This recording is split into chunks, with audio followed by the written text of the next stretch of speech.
actually appreciate the opportunity to see all of you here and to have a chance to tell you a little bit about what I do. Can you hear me okay? Yeah, okay. So my name is Megan+Dishop. I'm a pediatric pathologist by training, and I have an expertise in pediatric lung biopsy because of some mentorship and just experience that I've had over the years. I spent my early career in Houston at Texas Children's and Baylor College of Medicine, and then about 4 years ago moved to Children's Hospital Colorado in Denver. And so I've worked with some of the best, I think, pediatric pulmonologists in the field, especially for rare diseases like the ones that you are all interested in and that I'm interested as well.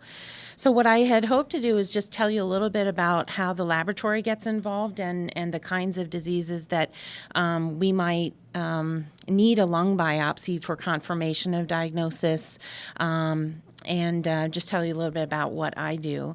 I know not every child with lung disease requires a diagnosis. I was going to ask you guys, just so I can get to know this group, but how many of your kids have had lung biopsies? Most everyone. So there's a lot of workup, as you know, that happens before someone like myself would get involved. So the clinical first clinical visit with physical examination is a start. Many of you, I'm sure, have had your kids have pulmonary function testing, perhaps chest CTs and chest X-rays, and the imaging piece of it. Have had a number of laboratory tests done, blood work and genetic testing, and I get involved as a pathologist looking at tissue biopsies fairly late in the process, when all of that testing hasn't really revealed anything specific, and depending upon what the suspected diagnoses might be, then a lung biopsy would be an option. So that can be done either as an open biopsy or more commonly now as a thoracoscopic biopsy. In adult diseases, not uncommonly, they may do a transbronchial biopsy by putting the tube down, and sort of the same way that they do a bronchoalveolar lavage, but also use forceps. And we don't really do that in kids because what we're most interested in looking at is looking at the architecture and how the lung is developed and grown. That's a big part of what we want to understand. So we really feel like a surgical biopsy is the only way to receive just enough tissue to really assess it in a way that we can understand the architecture and look for the very specific patterns that we're trying to identify in rare sets of lung disease. So when the thoracoscopic biopsies happen, I thought I would just tell you a little bit about what happens in the lab. Once the surgeon takes that biopsy and it's sent down to a laboratory, there's a pathologist like myself on the receiving end. We would receive the tissue, and part of what has come out of this Children's Interstitial Lung Disease Research Network is some consensus, and I know Dr. Curlin was telling you about consensus statements. We also, as a pathology community, in pediatric lung disease, have come up with some consensus about how we're going to handle those tissues so that we can make sure that as many studies as might be necessary are actually done. So it's not just about putting a slide under a microscope, but we would like to make sure that there's tissue preserved for electron microscopy. That's the technique to look at the ultrastructural level of the cells, to look for lamellar bodies, that surfactant processes and that sort of thing. I don't know if anyone here is aware of pulmonary interstitial glycogenosis and maybe has had that diagnosis, but that's something that we can also see with an electron microscope. So we try to make sure that we have tissue slides, but also tissues for electron microscopy. We save tissues snap frozen for research studies, as well as molecular type studies using PCR to look at particular genes, for example. We take tissues fresh for cultures because we know that infectious disease can be layered on top of chronic disease. And those are some of the major things that we do. The only other technique that we sometimes will use is to snap freeze tissues to allow a technique called immunofluorescence that helps us to look for antibodies and complement things that you might see in a vasculitis or chronic hemorrhage syndrome. So, but that we usually don't need that one for surfactant disorders. So there's lots we can do with the tissue once we receive it. One of the other things that we came to consensus about as a group is that it's critically important to expand our lung biopsies. When we receive tissues after they've been removed, they kind of collapse and you don't see air spaces as well. So we do a technique to inflate lung biopsies with formalin. Formalin is a fixative, standard fixative that we use.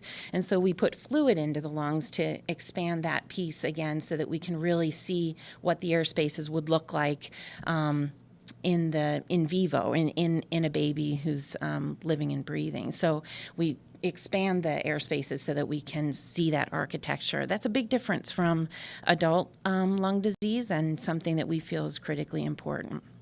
So what kinds of diseases do I make? What kinds of diagnoses do I make? I get involved, especially as in referral and for some of the rare diseases, again, that we're talking about here. I end up seeing biopsies to assess for the genetic surfactant disorders. That's a major reason that I might look at a biopsy. For neuroendocrine cell hyperplasia, I suspect some of you are familiar with that disease as well. That's one that sometimes a diagnosis can be made based on clinical features and CT imaging, but sometimes if it's not so clear, they may do a biopsy, and we use a technique with immunohistochemistry to do bombesin staining to look for increased neuroendocrine cells. So that's another disease that I have some involvement with.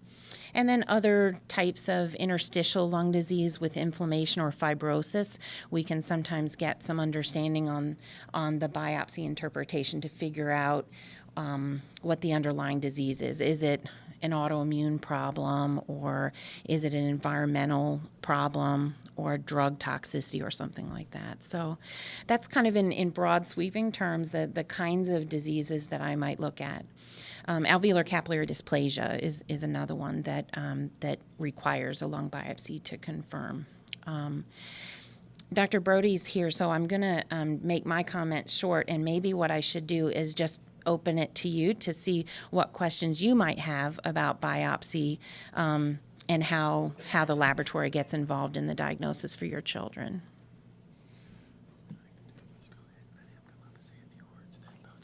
Great, perfect, yeah. So if you want to introduce, yeah, I will. Okay, Dr. Brody did just get here. We're going to ask him to come up, say a few words about the CT scan and his type of diagnoses, and then we're going to open it up for questions for both doctors. Yeah, I really I thought the most important thing was to be able to answer questions. So really all I wanted to do was to introduce myself and tell you who I am and what I might be able to answer. My name is Alan Brody. I'm a pediatric radiologist at Cincinnati Children's. And my area of interest is children's lung disease, especially diffuse lung disease, and CT scanning. I also use all the other modalities that we use, so if you have questions about MRI, ultrasound, or anything else, I can address those as well. And I've been working with the group for a number of years, and so I've seen a number of the different cases, and like Megan, we act as consultants often, and I probably won't remember the names, but I've probably seen CT scans on many of your children. So really anything is fair game. Radiation risk, sedation, what we can find on on CT scans. Really, why don't we start it with questions and can go from there. Just wondering if you can explain the difference between the different CT scans: high resolution, regular, sedated, not sedated, intubated, not intubated. What's the best option for our children? Sure. I hate the term high-resolution CT scan. I've hated it forever, and I know some of the people who came up with the term. But basically, in 1980, which is when that started, you couldn't do thin slices through the entire chest of a patient. The CT scanner just wouldn't do it with the technology that we had then. So what people came up with is that they said, well, we really need very thin sections to be able to tell what's going on with the lung at the detail level that we need for diffuse or interstitial lung disease. And they said, well, if we can't do the whole chest, why don't we just do a slice, and then we'll skip and we'll do another slice. So it ended up at 1 millimeter every 10 millimeters. So a bunch of skipped slices that through the lungs. That's what high resolution CT is. Scanners have advanced tremendously since then. And now we can do a scan with those thin sections, one right after the other, so that we scan the whole lung in about 10 seconds. So we can get that a complete scan. So it's become very hard to say what are we talking about, because the high resolution CT scan used to be what we all wanted for this, and now we can get those very thin sections with all the entire lung. So I think probably, from our point of view, I think it's that you want a CT scan that's done that allows thin sections, and that really is the CT scan that hospital does for patients with diffuse lung disease, which is the same thing as interstitial lung disease. And the only thing that is different in most places between a high-resolution CT and a conventional CT now is that we get expiratory images on our high-resolution CTs. And that's basically having the patient breathe out and then taking another CT scan through the lungs, which gives us an idea of how well air moves in and out and detects areas where air doesn't move out normally and can reflect diseases in the small airways. Because basically, it's like having a balloon and holding your hand, kind of squeezing it on the neck of the balloon. The balloon won't empty normally. So if your tiny airways are smaller, we can see that, and that's comes up with some of the diseases. Sedated, unsedated, I can get a good inspiratory scan from about the age of 4 in a really, really great child to about the age of 6 in most children. So it really depends on the child, and we can talk about it, later on, or here it's up to everybody, about getting your child ready for the scan and some things you can do to move that age down a bit. Expiratory scans I have almost never gotten under the age of 5 or 6, because it's just too hard to say, blow all the air out, don't take a breath in, and let me CT scan, which is really the instruction that we have to give. In terms of sedated and intubated, usually it's sedation versus general anesthesia, and the children who are intubated are the ones under general anesthesia. With sedation, we don't use any kind of an airway, but there is some kind of an airway that's going to be used with general anesthesia. And we are using more and more general anesthesia. We're rarely using sedation anymore because it's quick. It's very effective. It lets us control the child's ventilation that we need completely during the period of the scan. And probably the best thing for the child and for the family is that you wake up right away. You turn the medicines off right now. They're extremely short-acting. Child wakes right up. So I don't know if any of you have been in the situation where you come in, you have your CT scan in the morning, and you're in the department for a couple of hours waiting for your child to wake up, wakes up, has something to drink, and then you go home and your child's still kind of shaky and is maybe okay the next day. With general anesthesia, the child wakes up in the CT scanner room, and we wheel them over to the recovery area, and everybody goes home in less than an hour. So, it's a very nice advantage. It depends on what your hospital can do, because to do general anesthesia, your anesthesia department has to be involved, and that depends on the hospital, how available that is, whether it's possible at all. it's pretty rare for me to get a CT scan where I can't make some useful, I can't get useful information from it. They're very often, I'm thinking about scans from outside, from smaller institutions, not the major pediatric sites.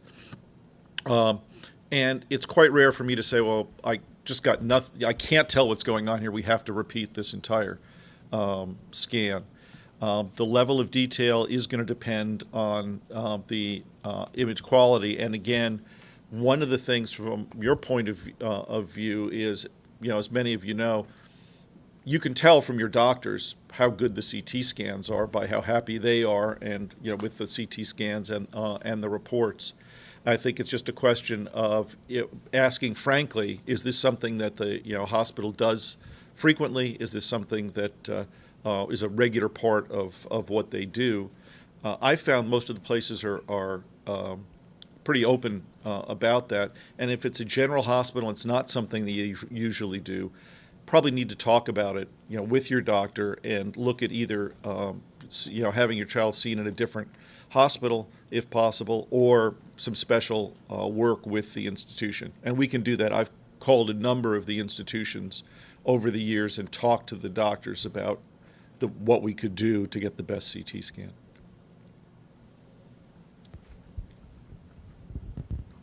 Yeah, I'm letting Greg choose. Thank you.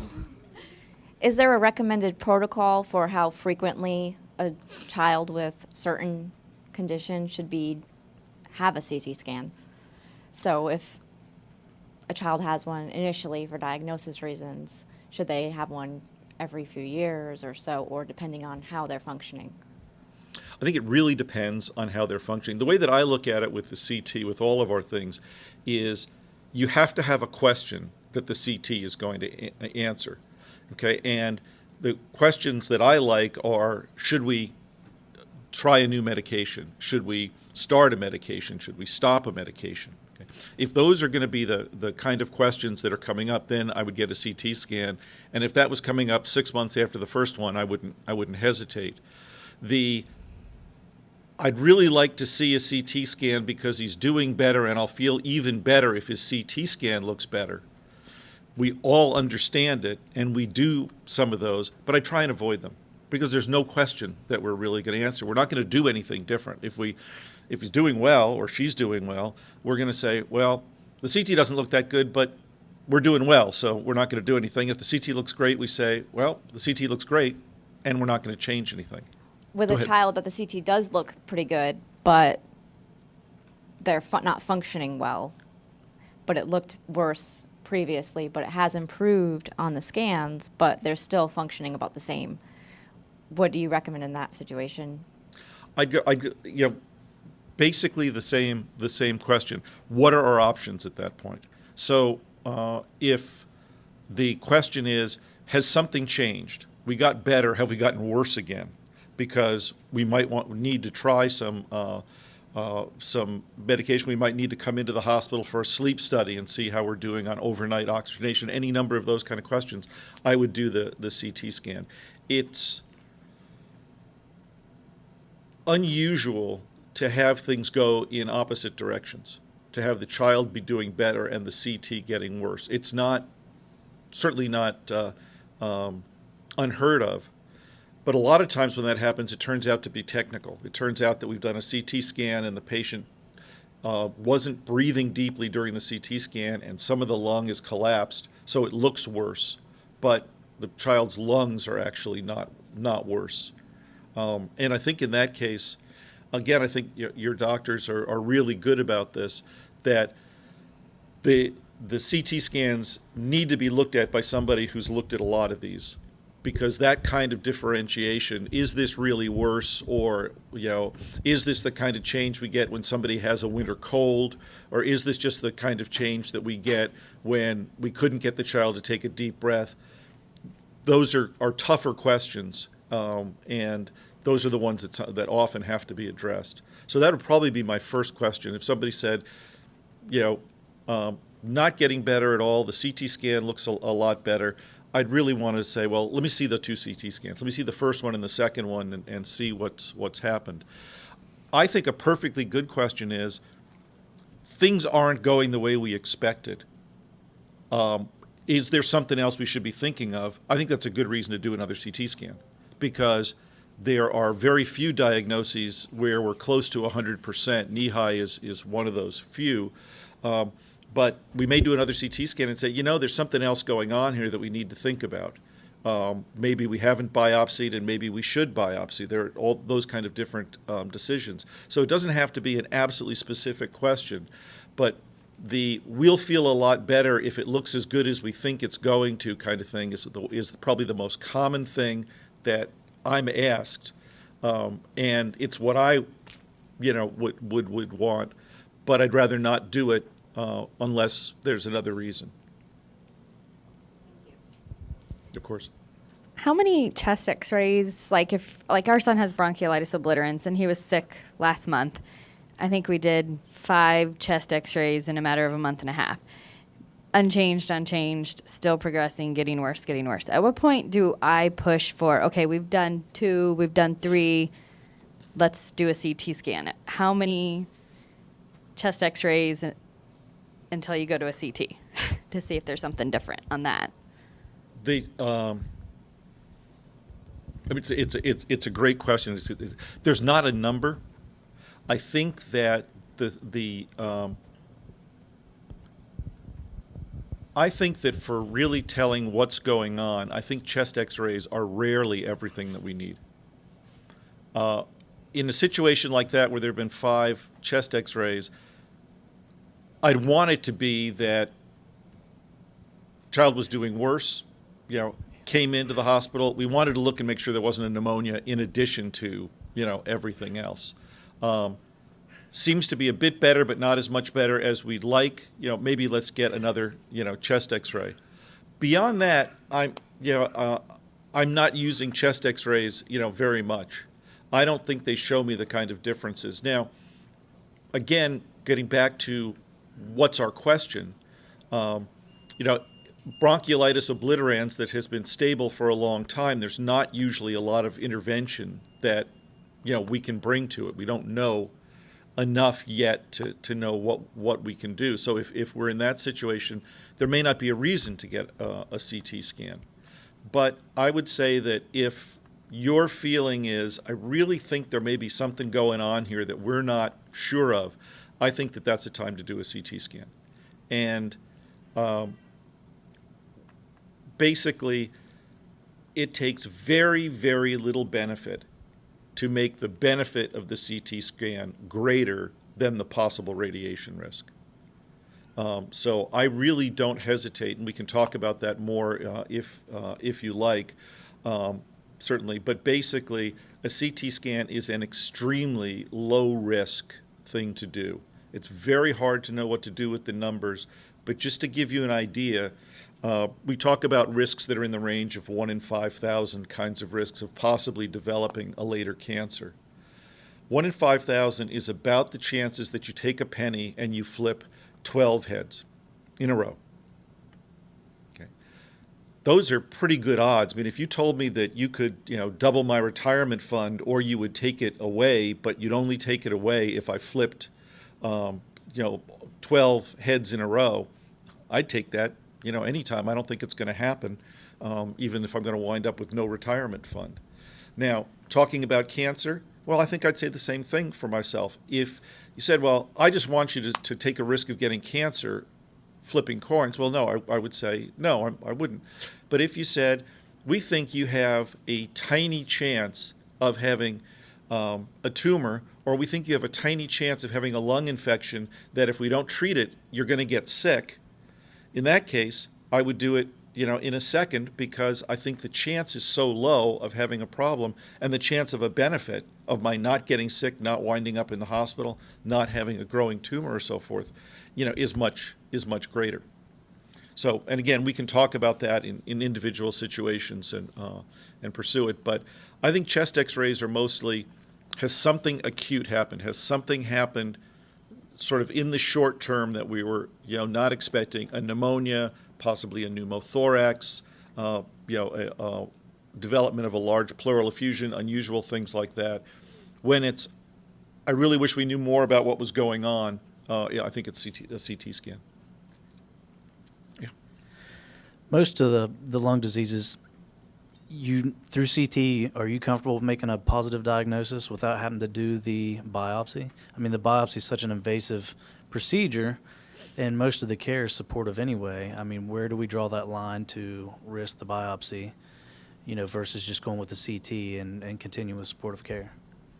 There, the two diseases that generally we feel that we can diagnose with confidence and don't need a biopsy, the only two consistently are knee-high and bronchiolitis obliterans. In all the others, there are questions that we can have to ask. Very close to that is infants with surfactant protein abnormalities, because that has a very characteristic appearance and usually won't require a biopsy. If we need to know what's going on with confidence, in the other situations, we're probably going to want a biopsy. So the question then becomes, we do the CT scan, we have a differential, hopefully, of there are a few things that this could be or several things this could be. Your doctors have thoughts about the several things that it could be. We put those together and come up with some possibilities. And I think that's the time you sit down with your doctor and say, okay, well, it could be A, B, C, or D at this point. Are we going to do anything differently with those four possibilities?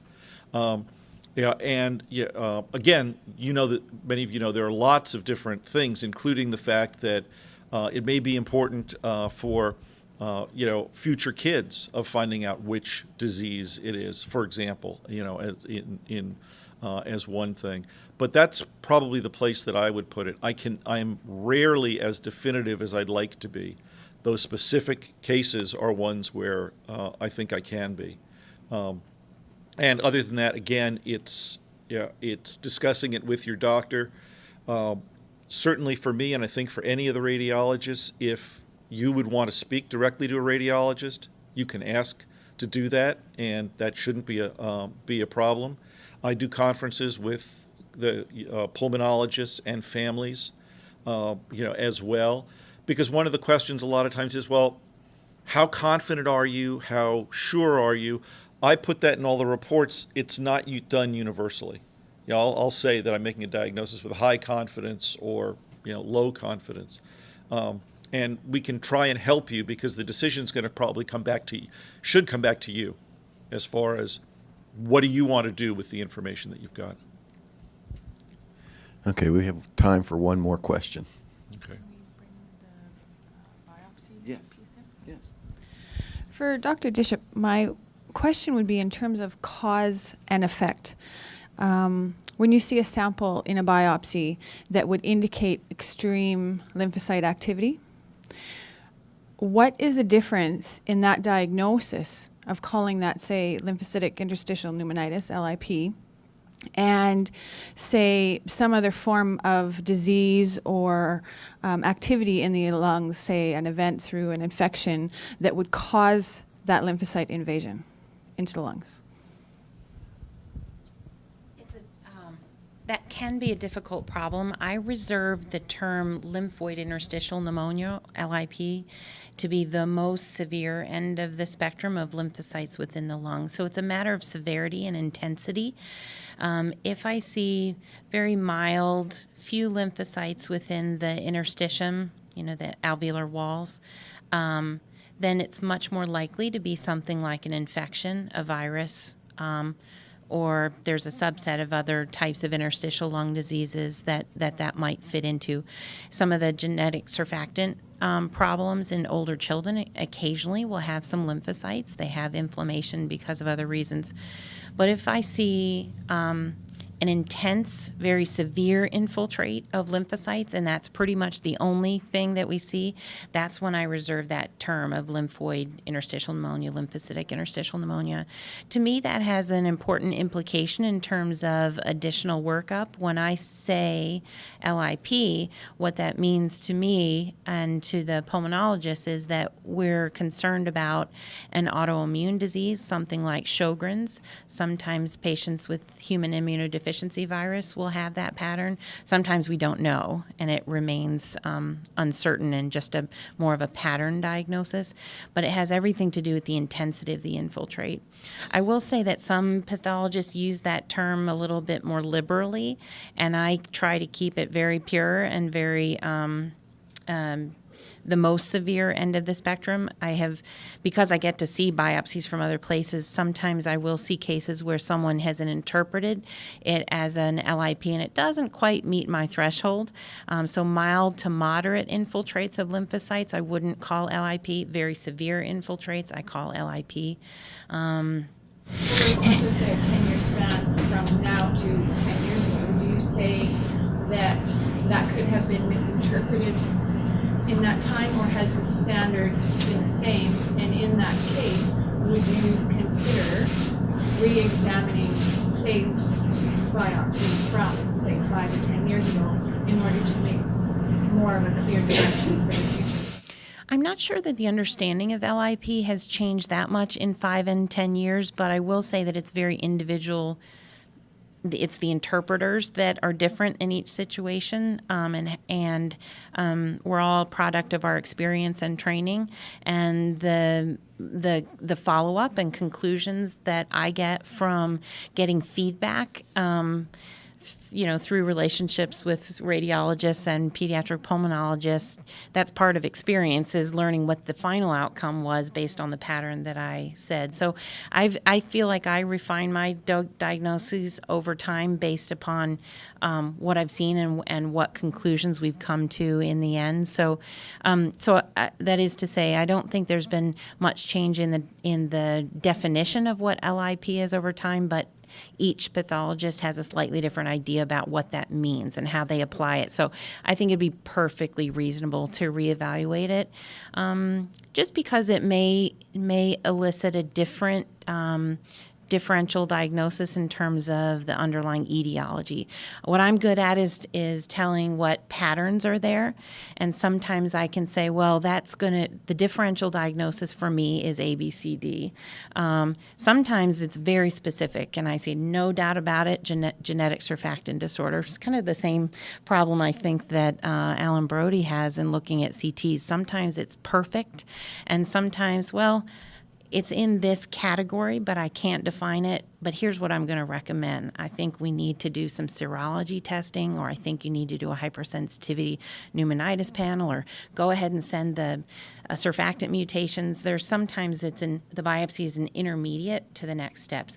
I think it's always worth reevaluating that to see if there's a different way that we think about it today than what we did 10 years ago. We've learned a lot in the last 10 years through each other and learning. So there may be a new perspective or a new diagnosis that we didn't know 10 years ago that fits in that gray zone. So I think it's worthwhile.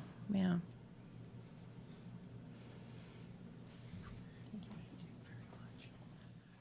Please, let's give them a hand. Thank you, Megan. And Dr. Brody, we're glad you were able to make it and at least answer some questions for us. Thank you very much.